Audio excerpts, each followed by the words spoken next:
This is a rearrangement of Ach du lieber Augustin in an atonal setting, all 12 different notes.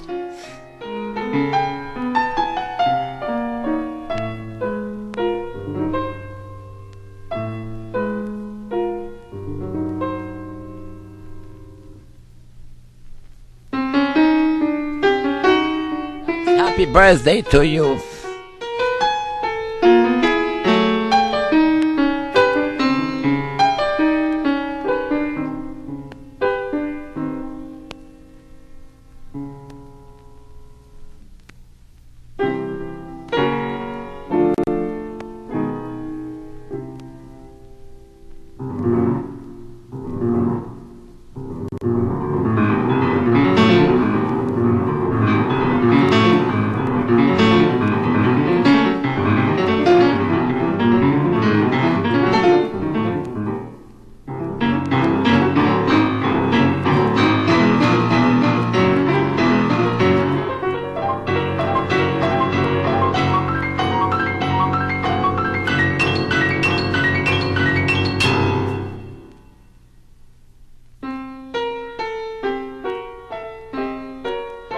This is a palindromic canon.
You say this one is Pandiatonicism, huh?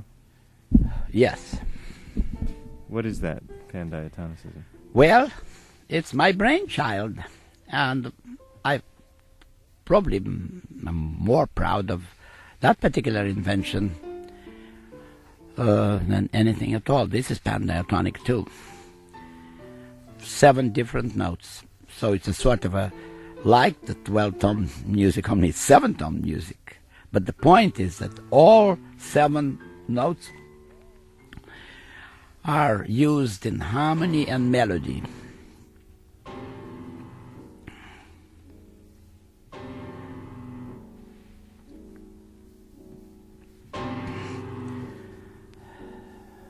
Is this also pandiatonic? Well, this is a combination of things. It's pandiatonic and pentatonic, meaning all 5 notes of the pentatonic scale are used together, and now here it's an alternation. You see, once I start on something like that, I develop it. I develop it according to the historical development. You first get an idea, and then you work it out.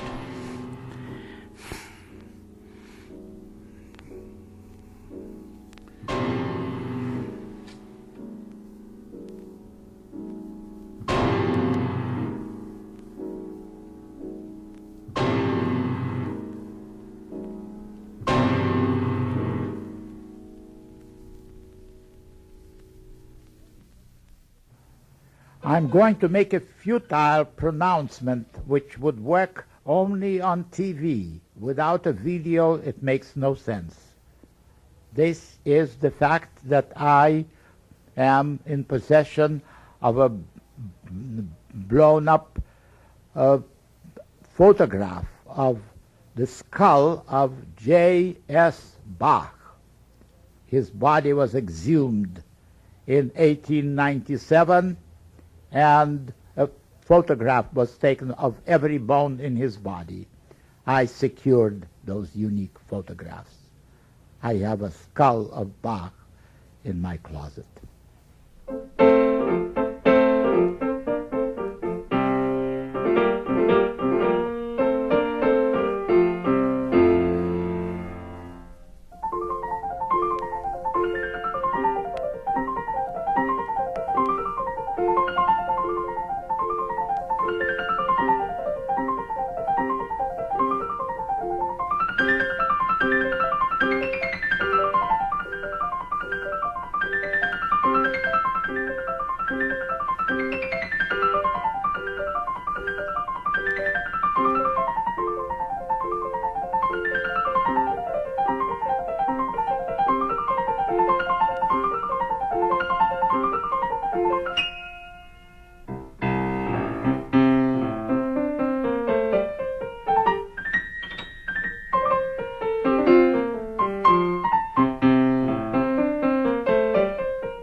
You've heard Nicolas Slonimsky performing his own Variations on My Toy Balloon, which is a Brazilian folk tune. This is KPFA, or KPFB in Berkeley, or KFCF in Fresno. Our guest today is Nicolas Slonimsky. Nicolas, I'm always taken aback when I hear that particular piece of music, and I think that this champion and courageous pioneer of modernism in the 20s and 30s produced such a harmless, consonant little piece as the Variations on My Toy Balloon. How is this possible? Well, it's quite possible because, you see, I do not parade as being confined to anything. You see, my genius is so large and all-embracing that it can go from the sublime to ridiculous, mostly staying close to the ridiculous. And this was the product of one of my many ventures, namely, in this case, Latin American music. In 1941, before the war broke out between the United States and the rest of the world, I mean the rest of the bad world, I went to South America to find out what was going on there, because, you see, South America at that time was terra incognita as far as music was concerned. Of course, we knew Villalobos and we knew Carlos Chavez, and we knew a few more names. I mean, mostly people who were coming to the United States to perform. But I was interested to know just what was going on in other countries. So I arranged a trip to go to practically every country in South America, Central America, and the islands. And I collected all kinds of interesting things, mostly scores for the Fleischer collection at the Pre-Library of Philadelphia, which sponsored my trip. And I picked up a few tunes, and I was fascinated by this particular tune. It's a carnival tune which I heard in Rio de Janeiro, and called My Toy Balloon, or in Portuguese, Cai Cai Balloon. Literally, the balloon is falling down, because there was a story that if a young man or a young woman sends up a balloon, and if it lands eventually within his or her reach, then he or she would get married during the carnival time. If not, then he or she would have to wait another year or so. Well, some of those balloons started a jungle fire, because, you see, they were propelled by a piece of burning wax. You know, they were just hot air balloons, and so they stopped it, but the marriages continued in Brazil with or without balloons. And so at that time I wanted to create, to use that hateful word applied to usually to things that are not creations at all, to compose something that would be played, because, you see, I was terribly handicapped by the fact that I was called a genius by my mother, and now I'm being called a genius by yourself. But, you see, a genius cannot just compose, eat, or do anything, or pay rent by just being a genius. Oscar Wilde was supposed to have said, when he arrived in the United States 100 years ago, whether he had anything to declare, and he said, "I have nothing to declare but my genius." Well, that was perfectly all right for Oscar Wilde 100 years ago. But for me, living in Boston, having to pay rent and supporting a growing family and all that sort of thing, it was just no go. And then besides, all kinds of people were coming over to me with condolences. I mean, they would look at me with a peculiar look and said, "Well, Nicholas, of course you are such a wonderful person. You know everything and you are a genius. Why can't you make money?" And that was a good question, because all kinds of friends of mine and enemies of mine were making money, and I wasn't. And that was very inconvenient, because see, no matter what you say, but a genius without money has very little respect from humanity at large. On the other hand, the non-genius who makes money enjoys respect. Well, anyway, so I composed all kinds of junk. You have no idea what I composed parallel to my all great, quote-unquote. You see, whenever I say great, genius, and so forth, suppose I'll make a general remark. Whenever I use those words as applied to me, they are to be put in quotes. So there was also a piece which is recorded on one of your albums called Modinha Russo-Brasileira. Yes. Can we play that? Is that one of these from that period? Yes. The same. Well, then I found that Brazilian folk music was remarkably like Russian folk music. So I composed a piece which was half Russian, half Brazilian. I played it for a bunch of Russians in New York, and they all say, well, that's some kind of a Russian gypsy song. And then I played it in Rio de Janeiro, and Brazilians asked me where I picked it up because it sounded so Brazilian, because it was half and half. You see, I was always operating on gimmicks. So I had hopes that this set of variations, which incidentally I arranged for orchestra, for a large orchestra with 100 toy balloons, which were to be exploded at the end, which had quite a few performances, not as many as I hoped, but quite a few, and has been published. And Modinha Russo-Brasileira, theoretically, it would make a perfect vehicle for any sentimental movie, but it just didn't. You see, so that's that. But anyway, I tried, and I repeat, anybody who succeeds at any kind of piece of music, no matter how trashy, is on top and is respected by his friends and enemies and everybody. And I was never respected that way, except for one episode which will come later.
Believe it or not, that was by Nicolas Slonimsky.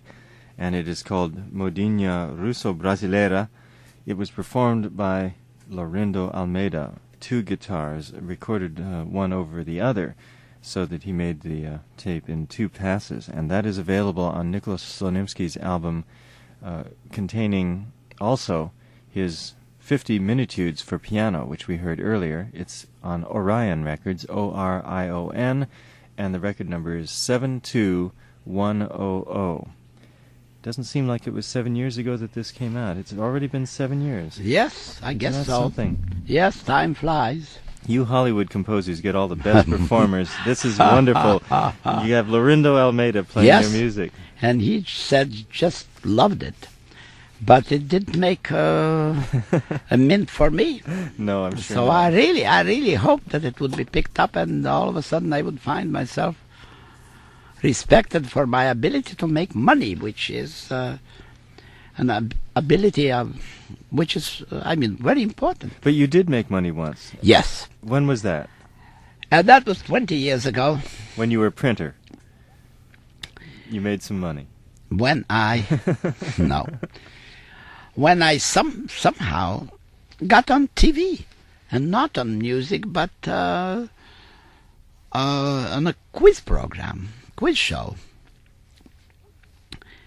That was one of those things, they were very popular 20 years ago until they all screwed it all up by feeding answers to the contestants and inviting celebrities and so forth. Now, what program were you on, and what year was this exactly? It was in December 1956. So it's 23 years ago. And the program was a spin-off of the famous $64,000 program of the same outfit. It was called The Big Surprise. And the gimmick about that program was that they asked you questions outside of your specialty. So I was not asked a single question about music.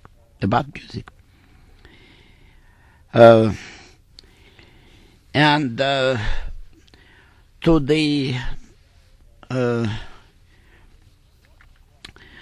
company, it was more important that a person would be glib and would not be confused or fazed by the publicity and the lights and so forth, just as much as knowledge. Now, I had collected a lot of trivia, knowledge, if it could be called knowledge.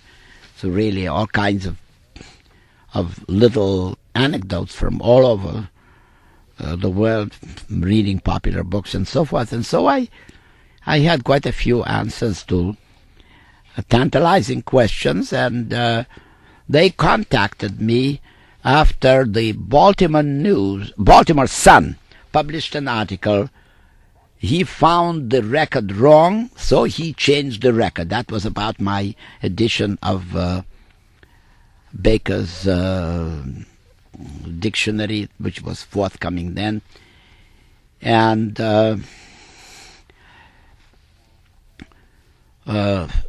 article said that I knew a lot of things, and that people were amazed by the expanse of my knowledge. Of course, people were amazed because most of those people were ignorant, so if I knew something, they were amazed. And so I was contacted by the advertising agent of this of the NBC studio for it, and so I had an appointment, and I went there, and I was brainwashed.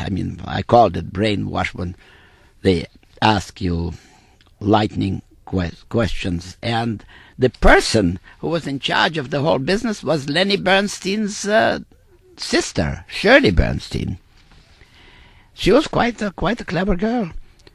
And so she explained it all to me. And of course, I had listened to some of those programs, and I thought they were ridiculous because the questions were so easy.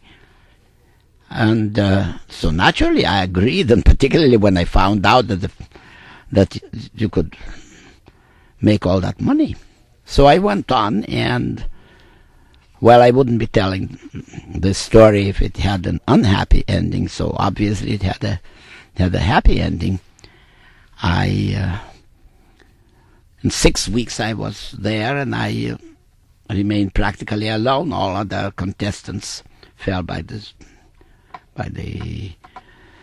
side and by the wayside, and I made a lot of money. You see, it was progressive. You see, first you answer a question, you get $100 and $200, $300, $1,000, $2,000, $3,000, $10,000, $20,000, $30,000, and finally $100,000. But you see, it wasn't just one question. Each test had several questions, and if you fail to answer a single question during this process, then you lose everything.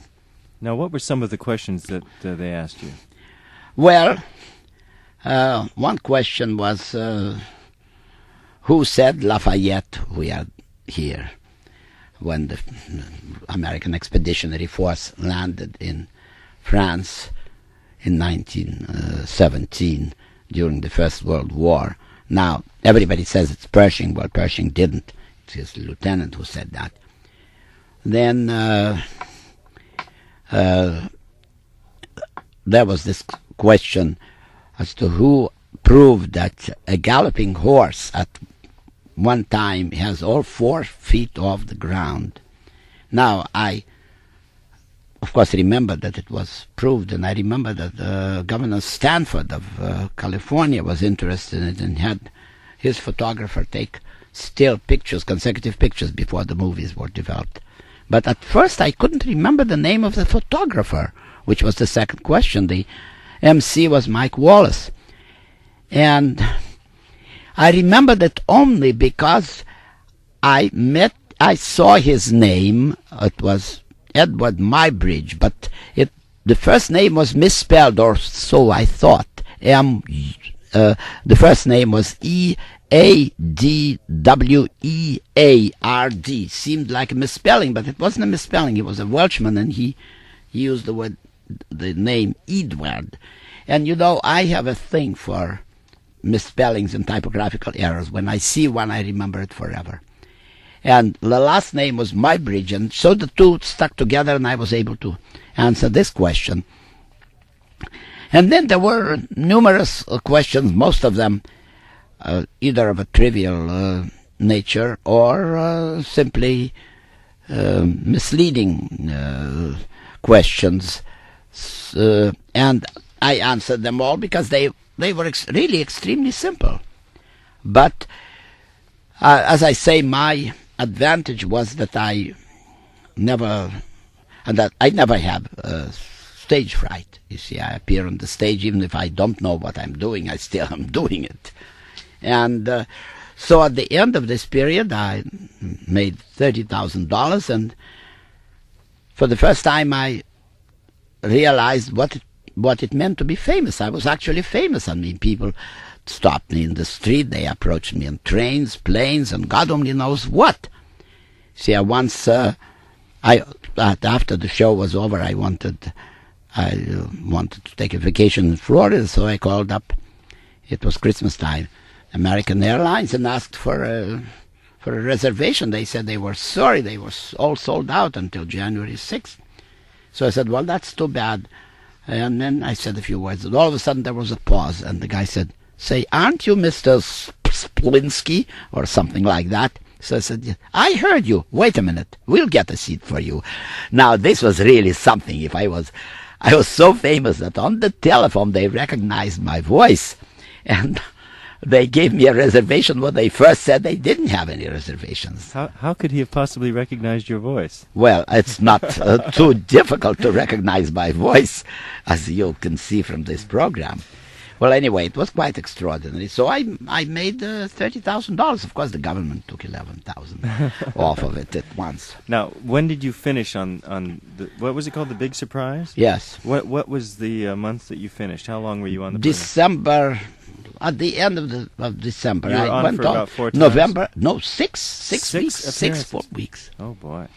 As I said, I was really famous, and I could have gone on, and I could have made $100,000 because they offered me 7 questions for $100,000, and I said, And I decided not to go on to take $30,000 rather than to take a chance. So Mike Wallace asked me the remaining questions, and they were so simple that I answered them all.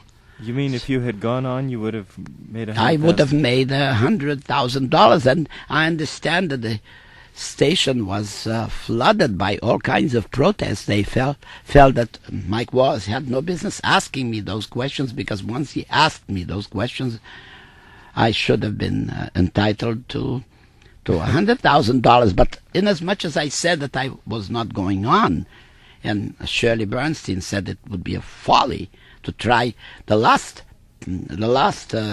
sample contained 7 different questions from 7 different categories, and so but they were extremely simple. They were simpler than earlier questions. Were you very sorry that you didn't go on? No, because I thought that in as much as I didn't know, it's just like saying, was I sorry that I didn't buy a lottery ticket when I would have won?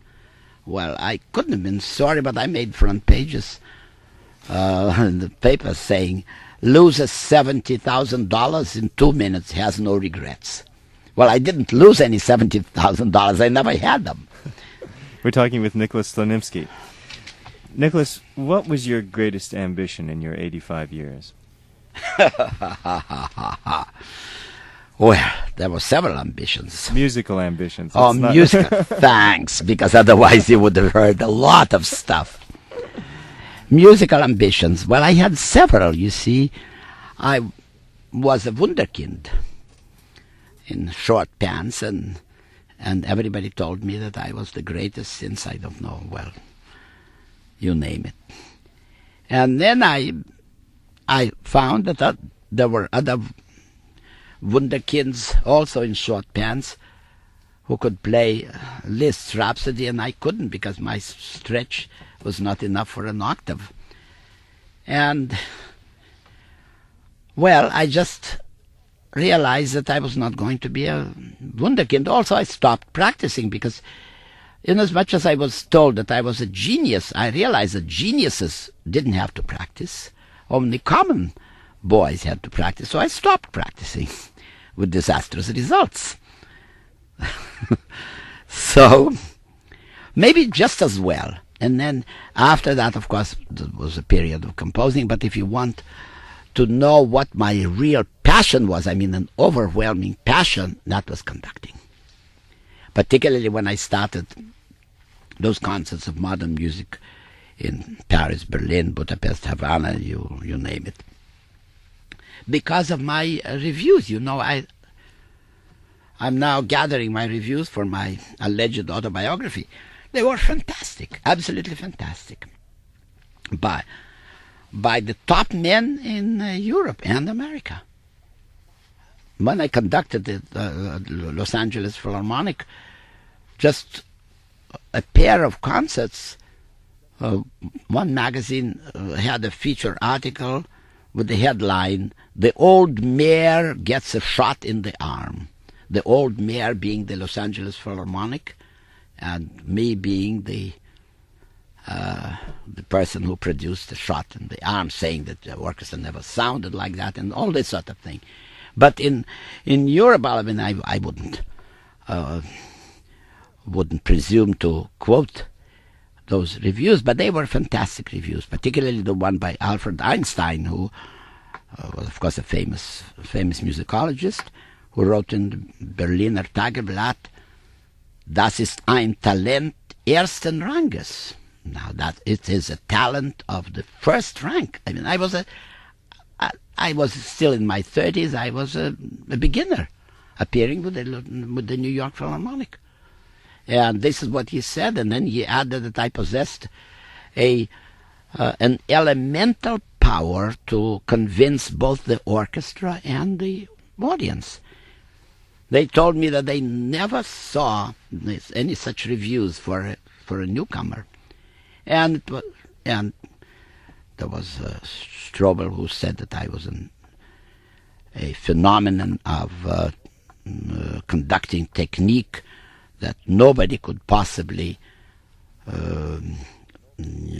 match me in conducting such devilishly intricate scores. Of course, at that time, all those scores were devilishly intricate. But now they are no longer devilishly intricate. But then I became famous or infamous or anyway notorious for conducting modern music. I mean, Ives, Ruggles, and Cowell and so forth. And nobody wanted to hear it. And I was practically blacklisted. And the end of it all came at the Hollywood Bowl when I arranged the whole series of programs of modern music. And then finally, the manager and the dowagers who gave money to the orchestra finally decided to pay me off and get rid of me. That was the end. What year was that? That was way back 1934. Let's go back a little further. When you left Russia, or rather the Soviet Union at that time, you first of all made your way south through the country. So you worked a while in Kiev, and yes, and it was there that you met Glier. Yes. Well, I studied composition with Glier. What was he like? Months. What was he like as an individual?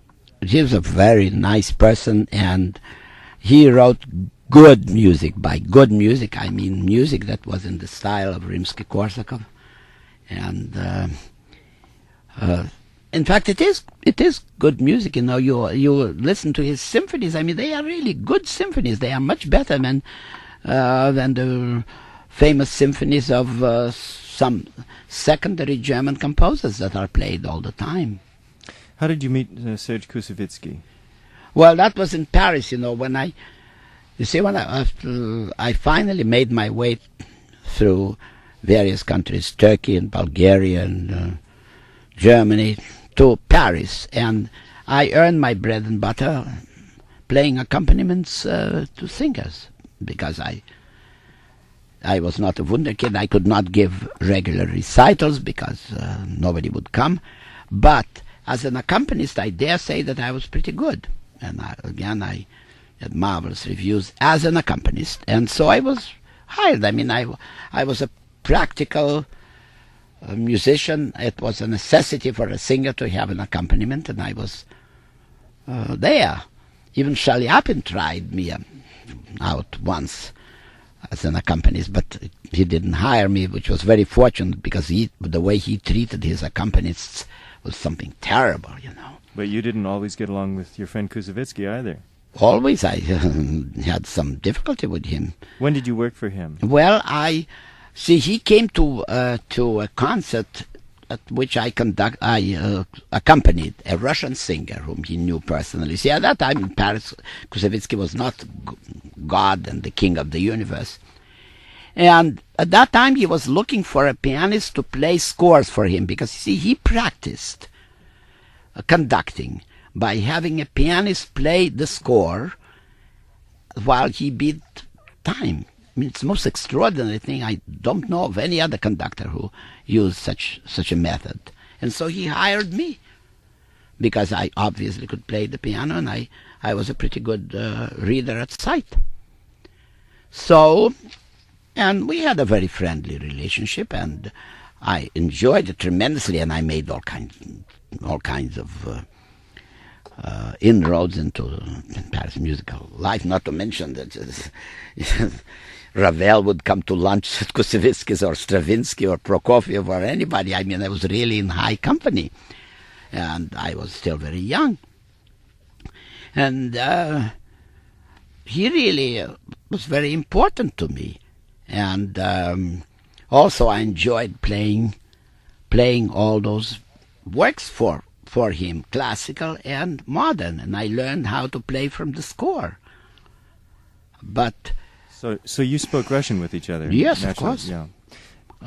And Ravel, you met him under what circumstances? Well, he was not a very sociable person. You know, he just came to lunch and he just stayed there. And you see, the circumstances were that Koussevitzky commissioned him to orchestrate Mussorgsky's pictures at an exhibition, and paid him 10,000 francs for exclusive rights for 5 years, and then Koussevitzky hired me as his secretary, and so, Koussevitzky told me to write out a check to Ravel for 10,000 francs, which I did. Koussevitzky signed it. I handed it over to Ravel.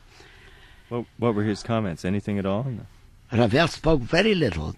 And another thing that amazed me, Ravel could not hear anything that the orchestra played that was wrong. There were wrong notes, and I happened to be sitting with Ravel in the hall, and I heard the orchestra was playing wrong notes from the manuscript. Ravel had no idea that they were playing wrong notes. It's again this business of being a projective genius. You see, Ravel created music out of his inner self, but he could hardly conduct at all. I mean, after he conducted his La Valse, he said to the orchestra, I was so lucky to finish together with the orchestra. I mean, that was his problem. The story about Ravel is interesting. I wondered, is there anybody else who was around Paris with Koussevitzky in those days who you recall as being particularly interesting? Well, they were all interesting. Of course, I got to know Prokofiev quite well. And was he a mean guy? He was a very mean guy. In what regard? Well, he was rough, he was rude, and he was unpleasant to his colleagues, and he constantly made fun of everybody, and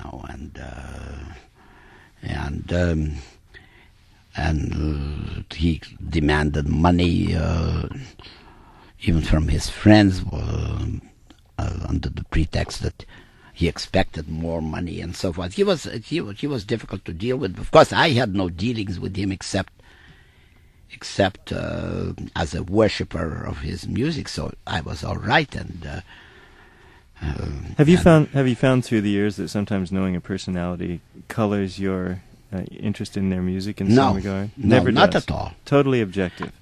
Totally objective, I must say. Absolutely objective, because I knew a lot of musicians, and some of them were my dear friends, but if I could not absorb their music, I mean, if their music didn't move me, it just didn't move me. And I don't believe that I ever made those concessions. I'm very interested in the recording you made of Lilacs by Carl Ruggles, and I'd like to play it now because it seems to be one of the most moving performances on this particular record. Is that so? Yeah. This was recorded when now? The same as the Ives recording, 1934. Now, could you explain what this piece of music is? Well, it's just a little sketch, a lyric sketch for strings. That's all there is to it. And who is Carl Ruggles? Carl Ruggles, yes. Carl Ruggles was quite a person. Incidentally, his first name was not Carl. What was it? Charles. Oh, that's good. Because that's good. But he decided to change it to Carl when he was told that only composers with German first names could have any chance to succeed. Maybe that's my problem. Well...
from the album Three Historic Premieres on Orion. You've heard Nicolas Slonimsky conducting Lilacs by Carl Ruggles, written in the... Well, when was that written exactly? I don't know. It was performed in 1934, but written much earlier. Oh, yes. It was 1927 written, or something? even before that, I think.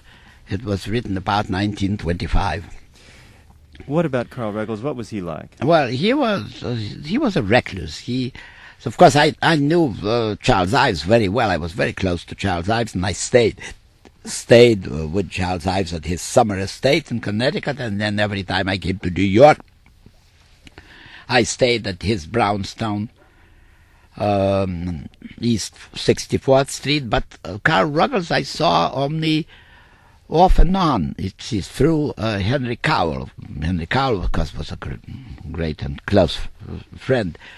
And Ruggles composed very little, and he was always fighting the whole world. I'll never forget how we went over his score, The Sun Treader, of which I gave the absolute world premiere in Paris in 1932, and he went over those parts, and he kept shouting that you make those bastards play, and they tell you, those horn players, they tell you they can't get those high notes. And then he went through the entire repertory of those 7 forbidden words that could not be uttered here, but probably he used all 7 of them, commenting on musicians there.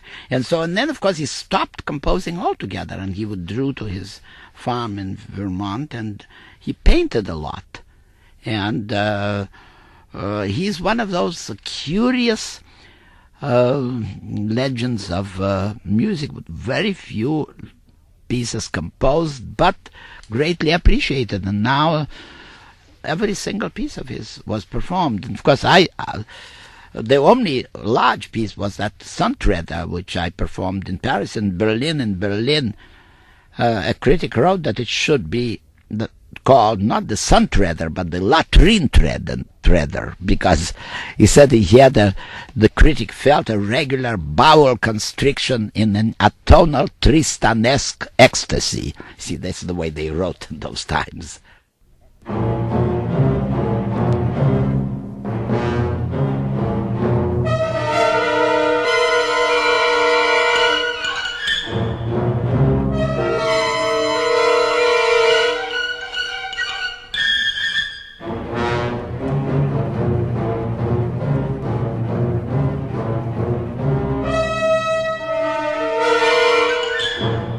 Another composer whom you knew very well was Edgar Varèse, and this is the opening of his Arcana, which you also premiered. Yes, of course. It's a very hot piece. Tremendous piece. It sounds, even today, like a real wild man's adventure into Yes. orchestral sound.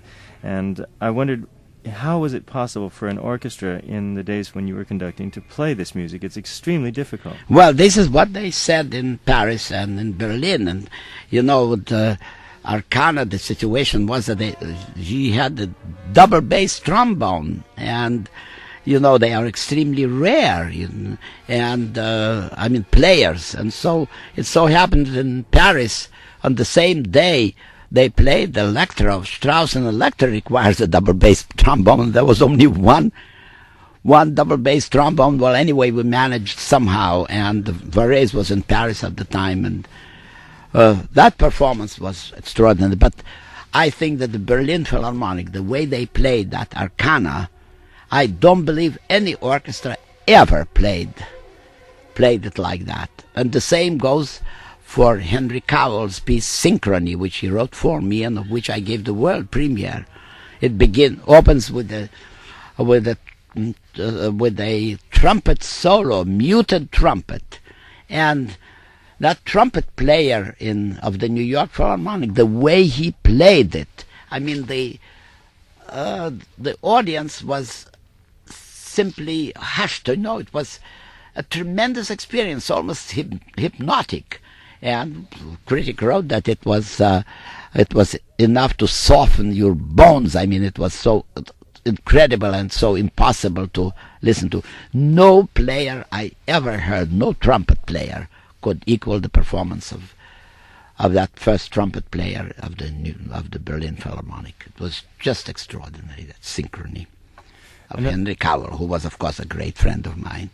Another composer who had contact with you was Conlon Nancarrow, who is now becoming widely recognized as one of the great geniuses of American music. This is extraordinary. Of course, nobody plays him because it's impossible to play him because he composes for perforated rolls. But he was not only close to me, but actually I was his first teacher of composition. What was he like as a student?